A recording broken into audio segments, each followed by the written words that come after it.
This would be a great point, Mikey. Oh no. Oh, I slipped on the ball. Jeez, who didn't yell ball on court? Oh, I can't get up. I'm falling, I can't get up. Oh, oh no, call an ambulance. Oh, yeah, my mom too. Okay, Mikey, any other questions? Yeah, being it's Halloween, here's something that's scary. Stepping on a ball that someone just in the other court had coming your way. They didn't say ball on court, and you wipe out and you get hurt. Oh my gosh, that is a scary thing. People, yell ball on. Let people know so they don't get hurt. Stop your point. It's not worth stepping on a ball and snapping your ankle. Hi, Coach Matty Klein here from Pickleball Minute. Please subscribe on YouTube. Look us up on Facebook. Are you ready? Or do you need bigger armor? Well, you can't get away with that. So you might as well have your paddle this far out in front of you, and you're going to see some more talk about that in a little while, plus some other things. Enjoy. This is a little longer video because it's Halloween 2023. Take care, Pickleball Minute.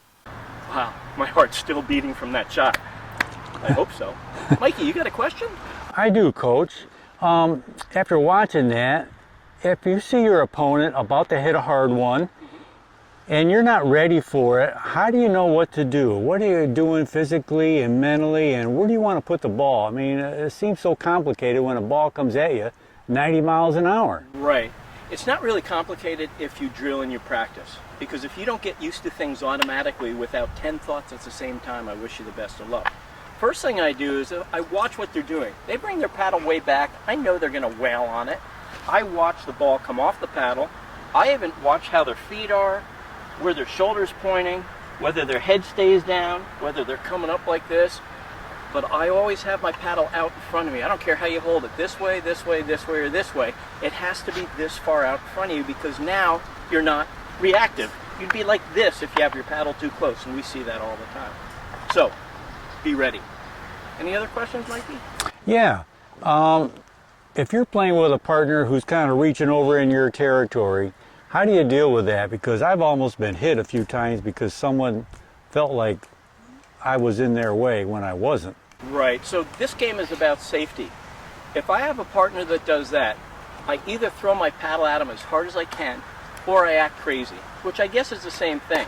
But I won't play with them again if they do it all the time. And you run into players like this all the time. Don't play with people that make you feel unsafe. So the answer is you've got to communicate with that person at the start of the game, not during the game, and say, hey, when my forehand's on this side, I have a strong forehand. I'd like to take up to here. Could you please stand here and cover your right shoulder? We won't run into each other anymore. And I'll be the captain and say mine or yours the whole time. That's what I would do. That's good advice. Thanks.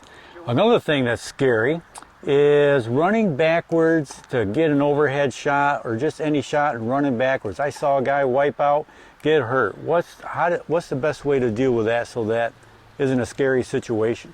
Okay, even though this is a Halloween video, this is the scariest thing that can happen to you on the court. People break their elbows, their wrists, their hips.